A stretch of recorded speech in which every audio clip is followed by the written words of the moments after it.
I've been. Dreams are seeds we plant, my friend. Dusty boots, but a heart of gold. Your story's waiting to be told. Inventive journey, here we go. Through highs and lows, we let it flow. Startups rising, small but shine. Your time is now, your stars align.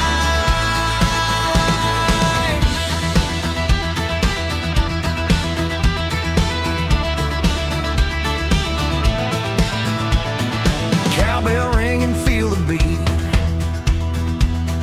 Hustle hard, don't take a seat. Every step you're blazing trails. Inventive journey never fails. Inventive journey, here we go. Through highs and lows, we let it flow. Startups rising, small but shine. Your time is now, your stars align.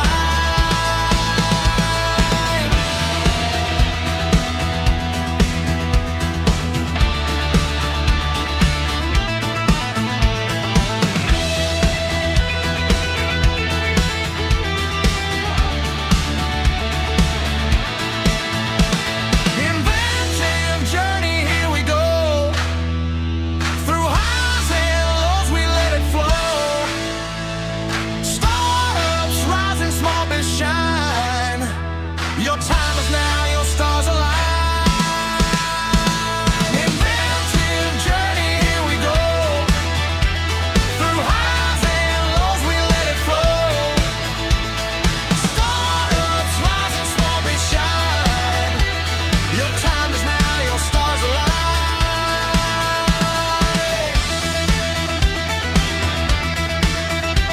Your time is now, your stars align.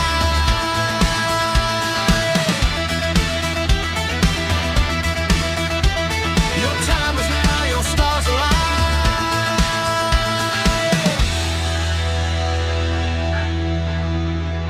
Hey everyone, this is Devin Miller here with another episode of the Inventive Journey. I'm your host, Devin Miller, the serial entrepreneur that's grown several startups and the 7- and 8-figure businesses, as well as the founder and CEO of Miller IP Law, where we help startups and small businesses with their patents and trademarks.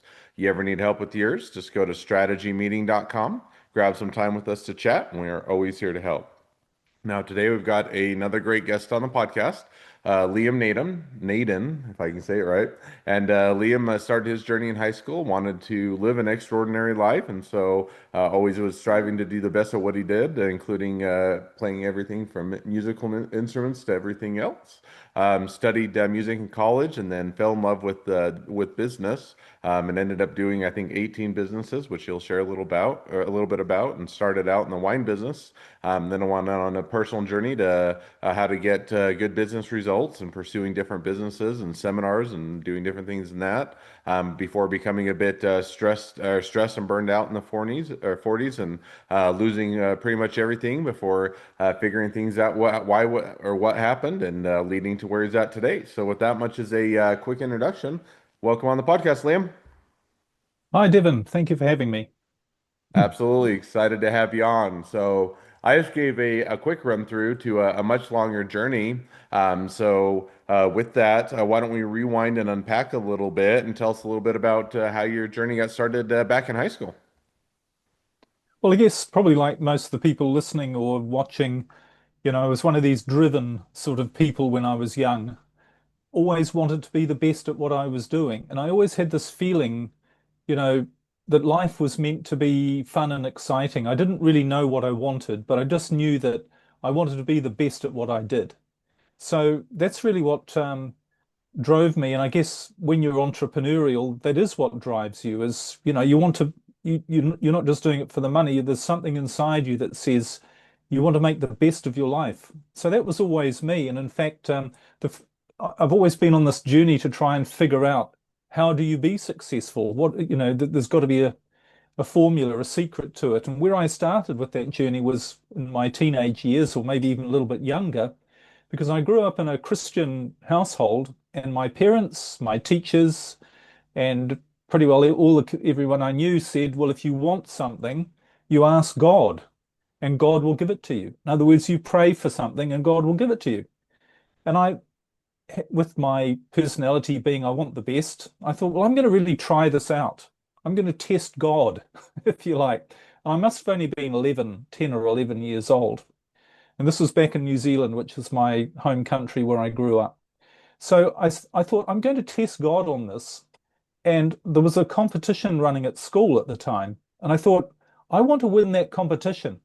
Now, I don't know what the competition was. I don't think it was really that important to me, but it was just a way I thought of picking something very specific, asking God for it. And if it really worked that God gave it to you, well, I'd win.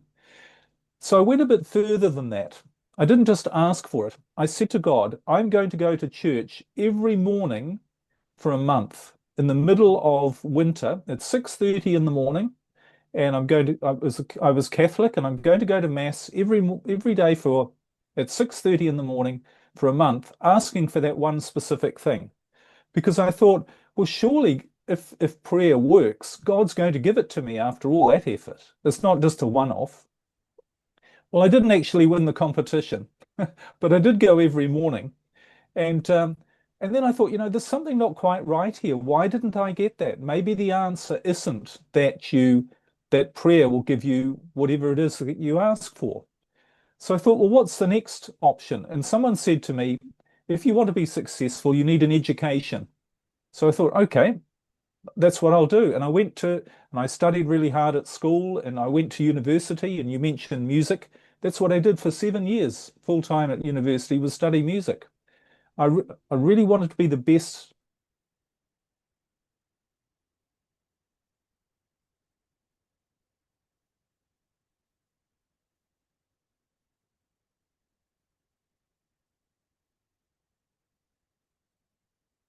than other people. They knew a lot, but they weren't where I wanted to be. They were still unhappy. They still had problems in their life. They weren't particularly well off. And I thought, they're not successful. They might be in a limited way, but not in the way I wanted to be successful. So I thought, well, this isn't the answer either. And then a wise old uncle said to me, Liam, what if you really want to be successful, what you need is your own business. Get into your own business. And at that time, I discovered, as you mentioned in your introduction, I discovered wine. And that became a real passion. And I set up my own wine business, and I became very successful at a pretty young age, really. But the one thing I always felt I was missing out on was, yes, I was successful on the outside, but I didn't really feel successful.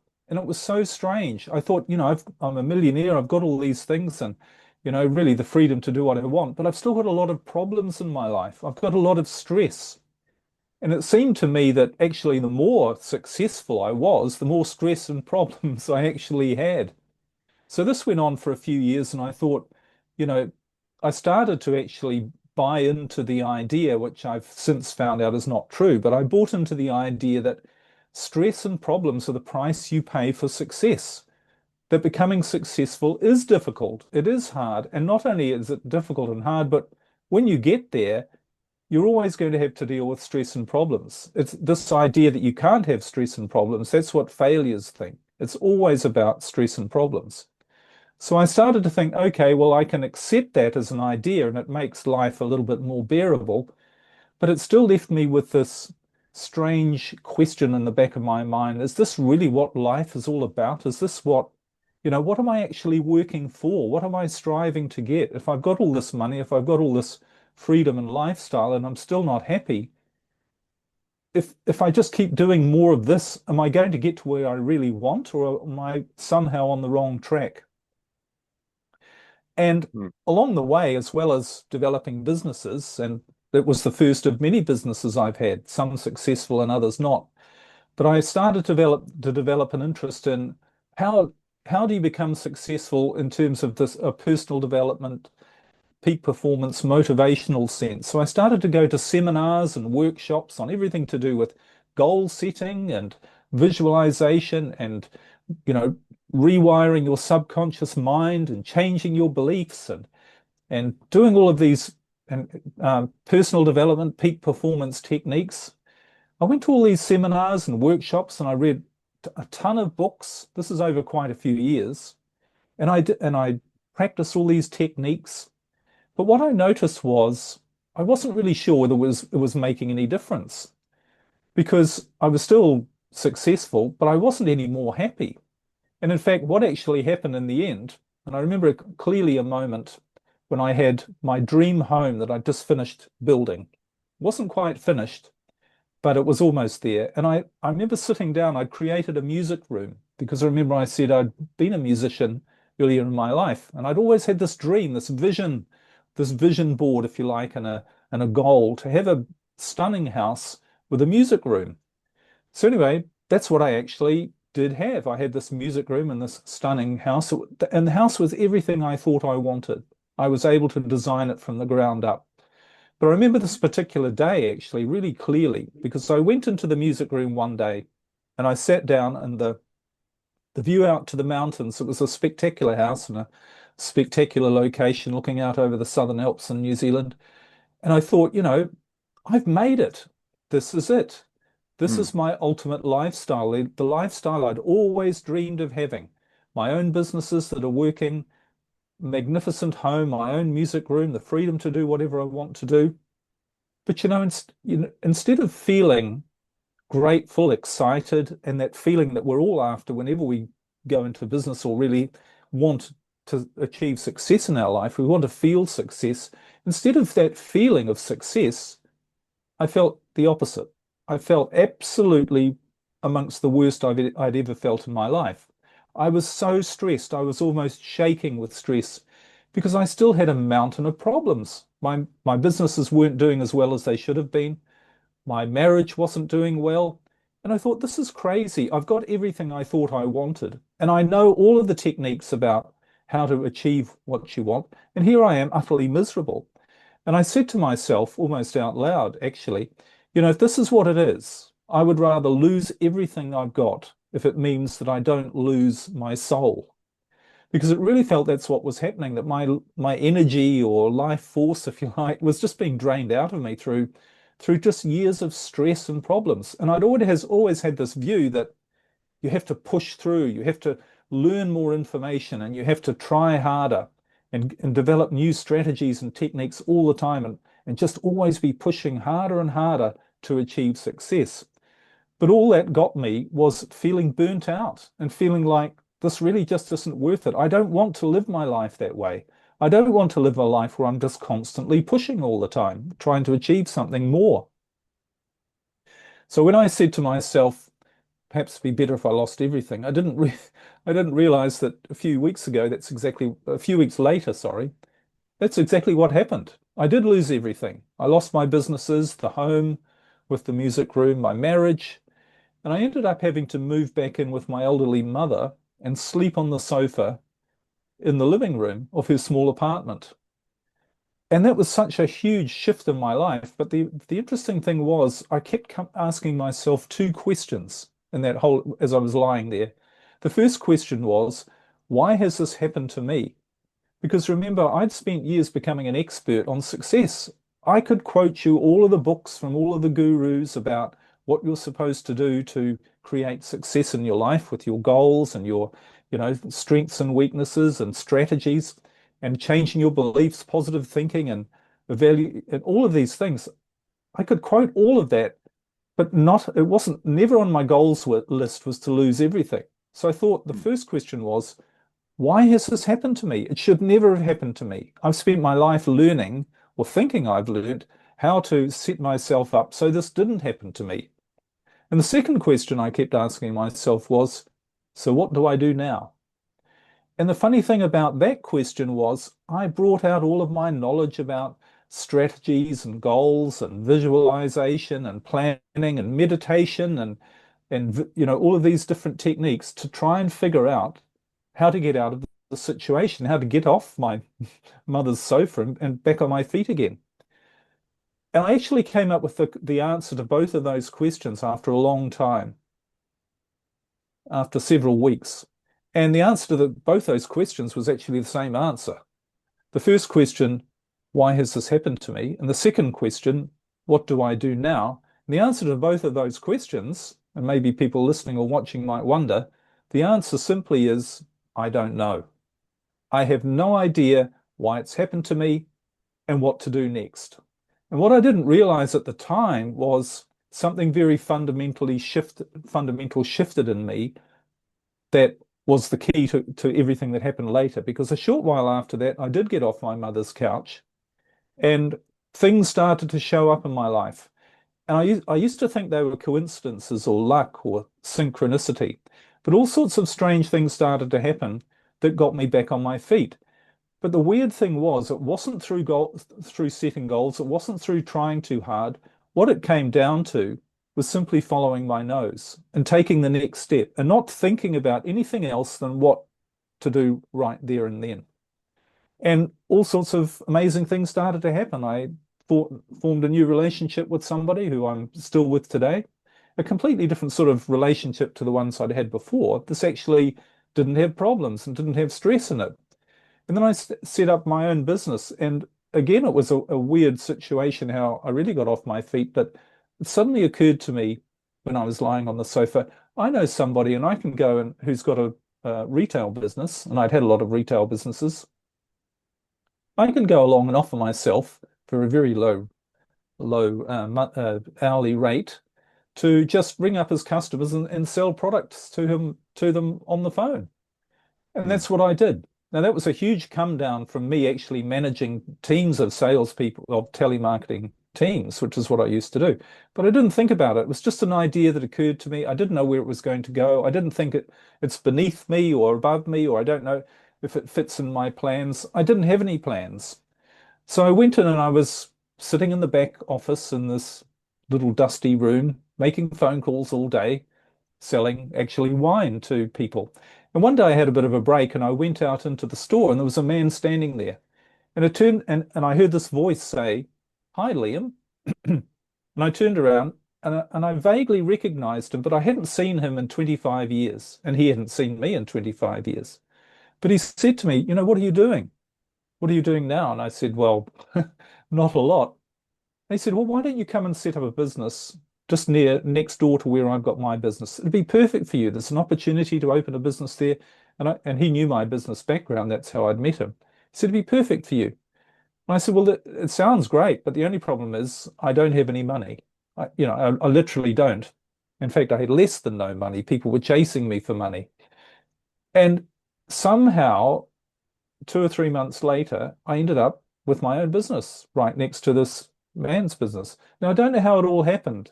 It didn't come from me having to figure it out all in advance. It came from me just kept taking a step at a time and everything showed up. And from there, all sorts of other things happened. I had that business for a while and then I sold it. And then I didn't have it for that long. I sold it. And then I started to set up other businesses working remotely and online. And before I knew it, my partner and we bought a new motorhome in New Zealand and we just traveled around the whole country for 18 months.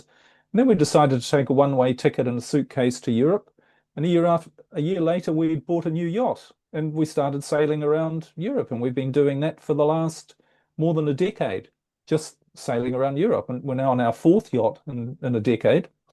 And all of these things, just none of it happened from pushing, struggling, trying to figure it out, trying to look for opportunities. It was as if things just came along and somehow I saw the opportunity and it all worked really well.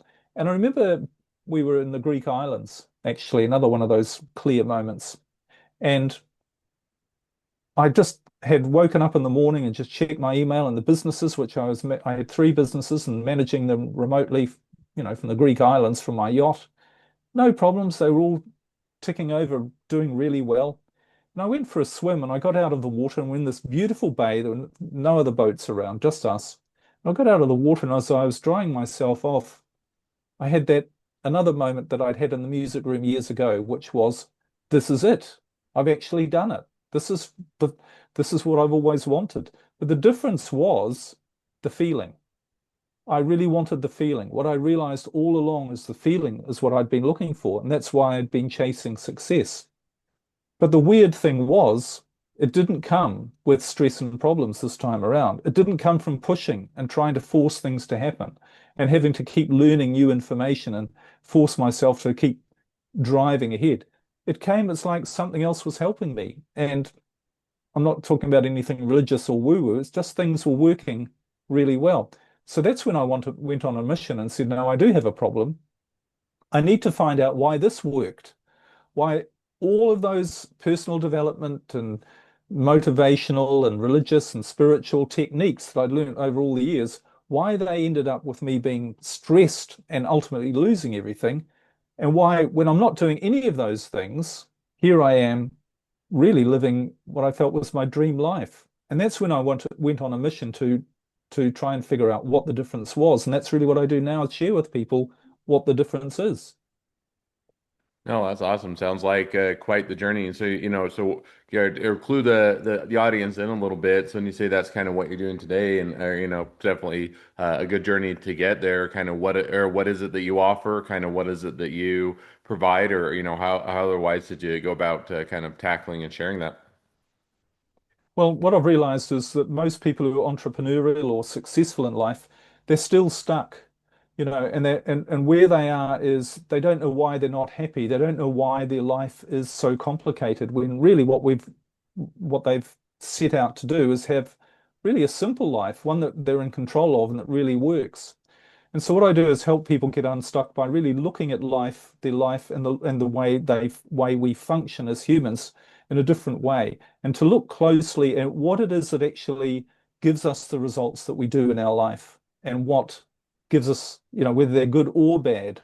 And when you start, and I call it the story trap because it's a different way of using your brain to what most people do. But when you understand that, when you see there is a pattern of the way people behave and the way we all behave, and if you follow the wrong pattern, you're going to end up with stress and struggle. But if you follow the right pattern, life works out the way it's supposed to work out. Awesome. Well, definitely sounds like it's a great journey, a good path, and arrived at the place that you're wanting to, even if it took a few twists and turns along the way. So definitely great to hear. Well, now as we've kind of reached the present day, always a great time to hit on the two questions I like to ask towards the end of each episode. So we'll jump to those now. So the first question I'd like to ask is, along your journey, what was the worst business decision you ever made? What'd you learn from it? Well, actually, that's a good question. My worst business decision is the one I made repeatedly and infinitely number of times over the years, and that was to try and force things to happen, and more significantly, not to listen to my intuition. Because so many times, I would do things, I would make a business decision, and even when I was doing it, I was thinking, this doesn't feel right. This feels like the wrong thing. But I'd overcome that voice in my head and I'd say, no, I'm going to make it work. For instance, employing a salesperson. I remember employing someone and I thought, this person's the wrong person for the job, but he's the best I can find. He'll be good enough and I'll train him up to be good. So the worst decision I realized was whenever I did that, things turned out as a disaster. They either were extremely difficult or they simply just didn't work at all and just caused me a lot of stress and heartache. So, and that's the one thing I do now, and that's the one thing I show people and teach is your instinct, your intuition is far, far stronger and more accurate than your thoughts. And if you rely on your thinking to get you anywhere, thinking has a role, but it's not the primary way the human brain operates, and it's not the way you are designed to live your life. Gotcha. No, and I think that that's always an easier mistake when you're managing people, managing expectations, and who to bring on and how to or who's the best fit. Easy mistake to make and a great one to learn from. Second question now that I'd like to ask is, so now if you're talking to somebody that's just getting into a startup or a small business, what's the one rule of thumb you'd recommend? Lower your expectations and your costs. When I got going again after losing everything, when we first started from nothing, setting up our businesses again, I just ruthlessly cut my costs, and to the point where we couldn't afford to rent anywhere because the cash flow wasn't sufficient to pay rent. So we went and looked after people's houses for 2 years. All we had was a few clothes in our car, and we just went around and looked and stayed for free in exchange for looking after their house while they were away. It's called house sitting. So I think the biggest lesson I've learned, or for someone starting out, was don't have expectations that you're really going to make more money. Whatever your expectation for how much money you're going to make, cut it down by 75% and say, how can you ruthlessly cut your costs? And it might be giving up renting a house, which is and people say, well, I can't do that. Well, I did. I did it for 2 years. In fact, I haven't lived anywhere in a house for about 15 years. I'm what you call a nomad. You don't need a house. You need to manage your expenses. It's far easier to control your expenses to the bare bone. All I was paying for literally was the fuel in my car and my food. And that's where you want to go. That frees you up to be creative and really do what you need to do with your startup, which is not be too rigid. When you're rigid and you have this vision and goal, you miss the opportunities and you miss the things that can contribute massively to getting you to the right place. No, definitely a great rule of thumb and a great takeaway. Well, now as we do wrap up towards the end of the episode, if people want to reach out to you, they want to be a customer, they want to be a client, they want to be an employee, they want to be an investor, they want to be your next best friend, any or all of the above, what's the best way to reach out to you, contact you, find out more? Just send me an email, Liam Naden, that's my name, Liam Naden, Naden, @gmail.com.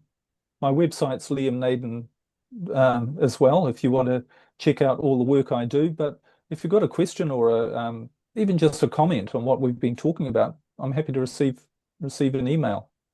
Or if you want to learn more about me, liamnaden.com. Awesome. Well, I definitely encourage people to reach out, support a great business, expand their network, and if nothing else, make a new best friend. So with that, thank you again, Liam, for coming on the podcast. It's been a pleasure. Now, for all of you the listeners that are out there, if you have your own journey to share and you'd like to be a guest on the podcast, we'd love to have you. So just go to inventiveunicorn.com, apply to be on the show. Couple more things as listeners, make sure to click share, subscribe, leave us a review, helps us to reach even more startups and small businesses to help them along their journey to success. And along your journey, if you ever need help with patents or trademarks or anything else with a startup or a small business, just go to strategymeeting.com, grab some time with us to chat, and we're always here to help. Well, thank you again, Liam, for coming on the podcast, and wish the next leg of your journey even better than the last. Thank you, and thanks for having me. The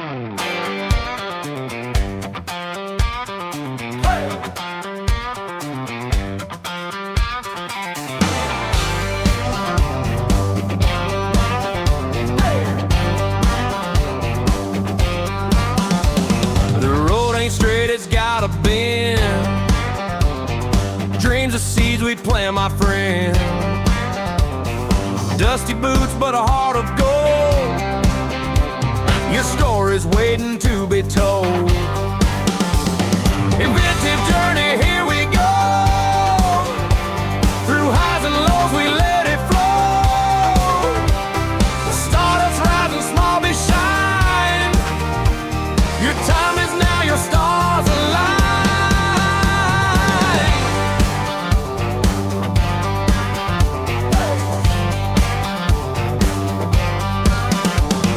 Cowbell ring and feel the beat. Hustle hard, don't take a seat. Every step you're blazing trail. Inventive journey never fails. Inventive